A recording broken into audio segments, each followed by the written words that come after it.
Oke, halo semuanya, selamat datang. Perkenalkan saya Christoph dari kelas 23. Pada hari ini saya akan membuat video mengenai HTML, apa itu HTML, fungsi HTML dan semua intinya tentang HTML.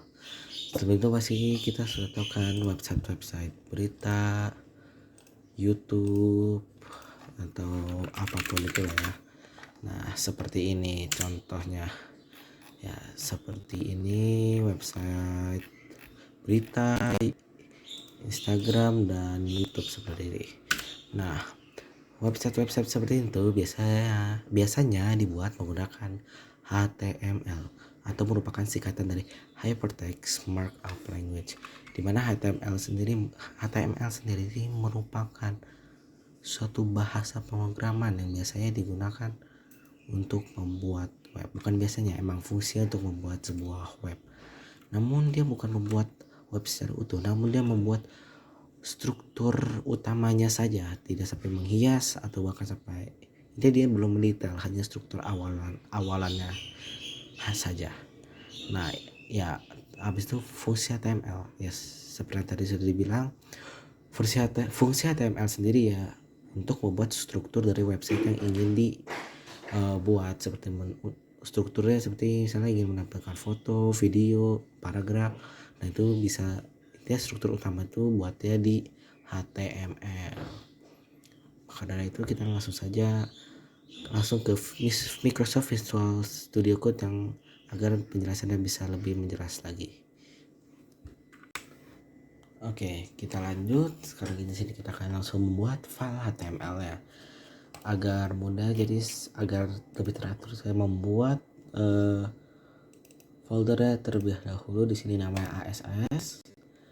Tampilan awal gini, langsung saja kita create new file.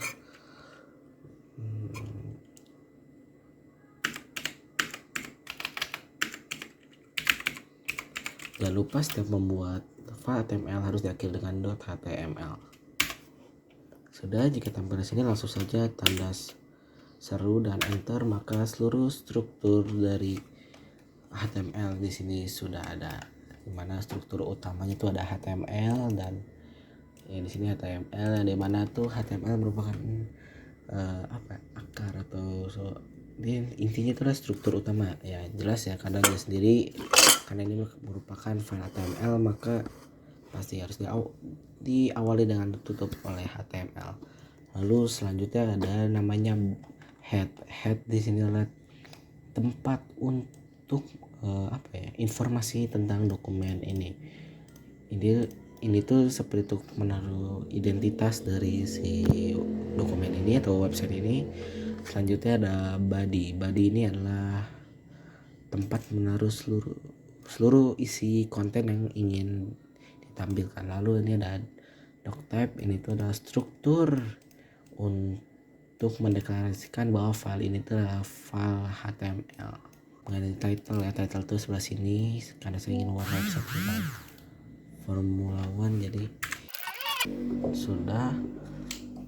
Selanjutnya saya ingin masukkan judul. Pastikan dalam sebuah berita membutuhkan judul.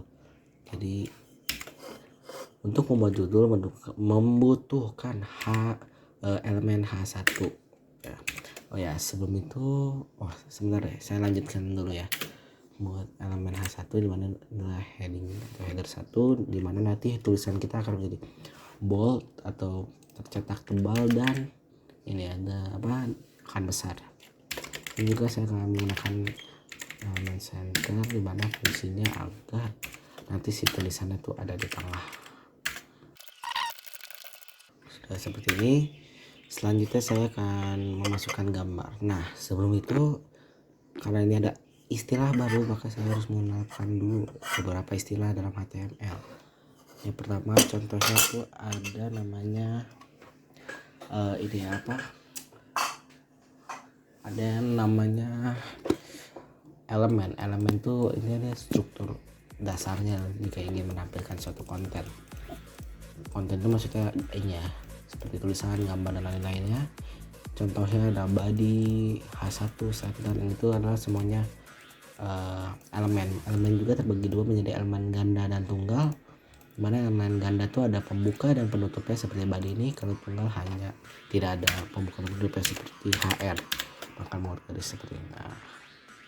Nah, memasukkan gambar adalah kita tidak hanya menggunakan elemen saja, namun menggunakan atribut seperti ini src. Nah, di sini tuh dimana img ini sebagai elemen dan src sebagai atribut. Atribut adalah data yang ingin intinya itu sebuah atribut dari istilahnya itu untuk sesuatu yang tambahan yang untuk ingin ditampilkan pada elemen ini. Terus src, dan di sini nih yang ada dalam sini namanya value attribute, itu adalah data yang ingin ditampilkan oleh si atribut. Simpelnya seperti itu. Dimana kalau ingin menampilkan gambar memerlukan elemen img, karena ini merupakan gambar. src source itu sumbernya dari mana, maka sumbernya dari file yang saya sudah download. Di sini ada mxpc seperti ini dan langsung muncul. Nah,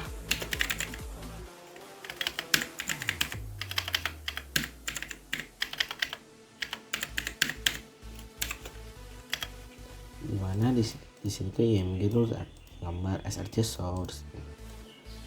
Ini tuh data yang value attribute ya. Nah, lalu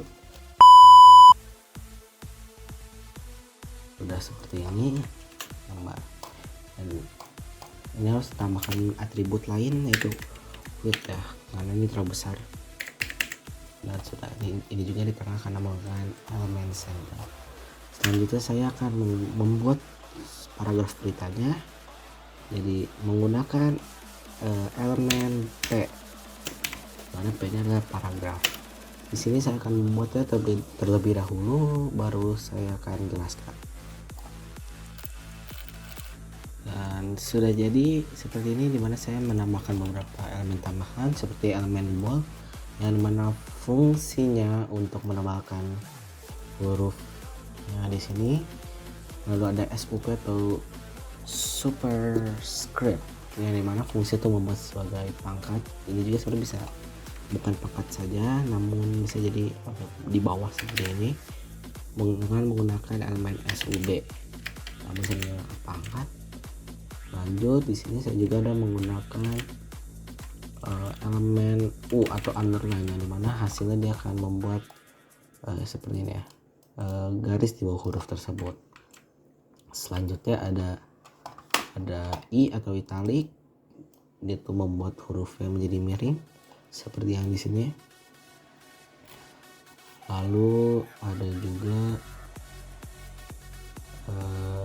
ini S atau ya S itu fungsi untuk mencoret dari garis ini. Sudah. Nah, di sini jika kita lihat ini, jika kita lihat ini tuh masih belum rapi ya, karena ke bawahnya masih template. Di sini saya ingin menggunakan elemen BR seperti ini, bukan. Nah, ini akan menjadi lebih rapi karena dia turunnya sesuai dengan yang kita mau. Nah, dan selanjutnya saya akan membuat list menggunakan, kenapa saya mau judulnya dulu karena H2.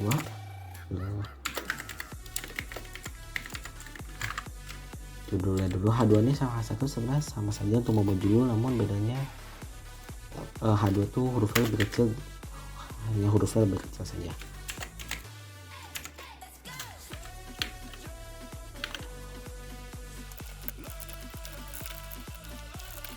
Dan sudah jadi, maka hasilnya tuh di sebelah sini ya, seperti ini lebih tepatnya, dimana dia tuh akan membuat sebuah list dan ada list ya. Nah, di sini tuh menggunakan elemen UL. UL itu membuat listnya tuh menjadi titik seperti ini. Namun jika ingin listnya itu huruf ya, angka, maka yang dipakai bukan UL, namun OL. Bisa terlihat di sini ya, jadi 1 2 dan itu. Selanjutnya saya di sini akan membuat tabel.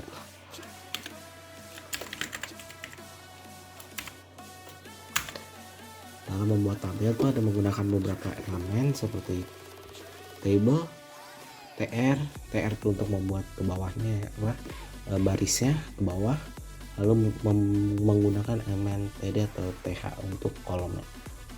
Saya akan buat terlebih dahulu.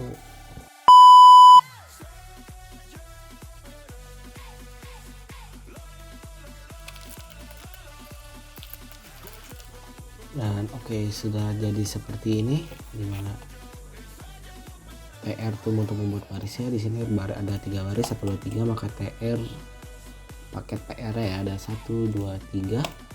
Di sini tuh ada th dan td. Bedanya itu apa? Sebenarnya bedanya cuma di tulisannya. Th tuh header, jadi itu di tengah dan bold. Kalau td tuh biasa saja, jadi dia nggak di tengah dan dia tidak bold sebenarnya. Lihat bedanya kan. Lalu untuk menggabungkan beberapa sel di ini ya, di tabel itu ada caranya. Untuk ingin menggabungkan kolom, misalnya saya ingin gabungkan 2 kolom ini, misalnya, jadi saya menggunakan namanya call span, karena ini ada dua ini ya, ada dua saya ingin menggabungkan 2 kolom, jadi call span ada 2. Dan yang ada di luar jalur ini tidak sendiri itu harus dihapus seperti ini, maka jadi seperti ini. Jika ingin apa ya namanya, lalu ada satu lagi namanya row span, dimana gabungkan 2 inti dan gabunginnya ke bawah. Saya ingin gabungkan max dan ceko ini, makanya saya butuhkan adalah menggunakan row span. Di awal row span, di bagian elemen yang ada maxnya, tulis berapa kotak yang digabungkan 2. Jadi seperti ini. Kita lihat second di sini kan dia berlebih, jadi harus dihapus juga. Jadi seperti ini. Oh sorry, harusnya tadi yang dihapus tuh ya, benar, sorry, kayak gini. Nah, itulah ini apa, membuat tabel. Lalu ada satu lagi yang sangat berguna juga, yaitu menggunakan untuk mewarnai tabel ini menggunakan atribut bg color. Oke, seperti ini. Saya menggunakan red, maka dari sini akan jadi red seperti itu. Nah, jangan lupa jika ingin menggunakan atribut, jangan lupa untuk selalu menggunakan ini ya, sama dengan. Nanti jika sama dengan langsung muncul ini dia tanda kutip. Jadi kalau tidak ada tanda kutip sama dengan, nanti si atribut ini tidak dapat berfungsi. Selanjutnya saya akan membuat link ya, tautan. Misalnya saya ingin naruh link F1 ke website F1, yang dibutuhkan adalah menggunakan atribut atau anchor gitu, sebagai anchor jangkar ya, dalam sini. Dan untuk alamat linknya tersebut ya, jadi si AI tahu tujuannya itu mau kemana menggunakan ref, dan ini fungsi untuk menunjukkan tujuan dari yang ada di situ. Si anchor itu menunjukkannya kemana. Saya ke salah seperti ini. Nanti jika dipencet dia akan ke form laporan. Nah ini harus diisi juga tulisannya, misalnya mau F1, maka nanti muncul seperti ini. Oh sorry, saya masih dalam table seperti ini. Nanti dia muncul di bawah sini F1. Jika diklik maka langsung ke F1 ini. Namun ini belum di tab baru, maka harus menggunakan lagi atribut tambahan, yaitu target dengan value atribut value yaitu underscore blank. Jadi dia akan membuka di ini apa, di tab baru seperti ini. Oh sorry, sebenarnya salah. Nah seperti ini, dia akan di tab yang berbeda. Dan ya seperti ya, saya rasa sudah semua ya. Oke. Jadi ya, kesimpulannya HTML ini merupakan part paling penting dalam pembuatan web, karena ya ibaratkan membuat rumah tanpa ada struktur maka tidak ada rumah itu. Jadi karena HTML fungsi untuk membuat struktur web itu, jadi HTML ini sangat berguna untuk membuat tahap ini, karena ini juga apa ya, karena itu sebenarnya tahap pertama dalam membuat web yaitu menggunakan HTML. Jadi ini tuh sangat penting banget. Nah, lalu HTML juga bisa membuka apa ya, pintu gerbang begitu ya, keinginan lebih lanjut untuk mengetahui tentang perweban, codingan dan lain-lainnya. Karena HTML itu dasar, jadi bisa dibilang masih sangat mudah, dimana jika kita sudah bisa HTML pasti ingin lebih lagi kan, dan harus mempelajari bahasa pemrograman lain, maka kita akan bisa terus ini ya, terus belajar terus, dan akhirnya kita bisa membuka pintu gerbang menuju dunia teknologi, khususnya tentang web ya. Jadi sekian penjelasan video saya. Semoga penjelasan ini bisa bermanfaat bagi kita semua. Terima kasih, Tuhan memberkati.